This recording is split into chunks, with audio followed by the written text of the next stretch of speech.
Skip Back Township. I spoke last week. I feel the same way. Please don't abandon 720. Give it time. Poll the students. Ask them how they feel about it and what they're ultimately the ones that are going to be affected here. See what their opinion is, their true opinion. I also just had a quick question, and it's for the solicitor. And I just want everyone here to understand what indecent exposure is. So I have the crimes code and what indecent exposure and the definition in the Pennsylvania Crimes Code. So it's Title 18, and it's Code 3127, indecent exposure. A person commits indecent exposure if that person exposes his or her genitals in any public place or in any place where there are present other persons under circumstances in which he or she knows or should know that this conduct is likely to offend, affront, or alarm.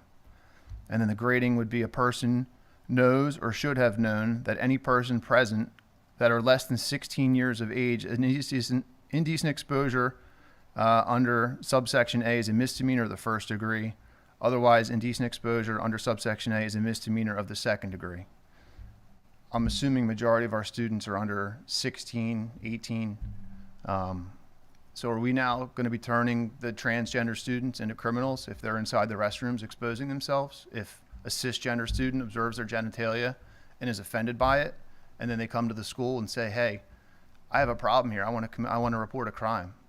How is the school district plan on handling that? It's completely different than what the Boyertown case is about. Now you're talking about a criminal matter that you guys are going to be voting on and allowing to happen in our school district. I would just like to get the solicitor's opinion on that. I don't know if he's spoken to the district attorney's office about it to find out what their plan is, what any other school districts do in the event that there is an incident where a transgender student exposes themselves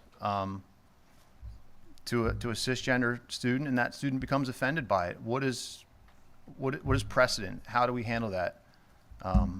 Because that's what's going to end up happening here. And when you take this policy away, you're giving them the opportunity, you're giving transgender students the opportunity to be in these bathrooms. And that is ultimately what's going to take place.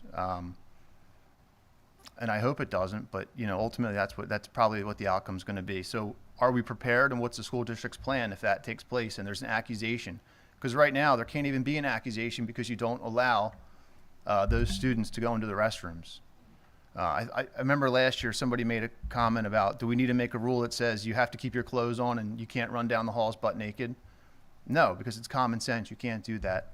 And I think we're stepping away from common sense here. So please do not repeal this, and poll the students and see how they feel about it as well. Thank you very much. Anyone else?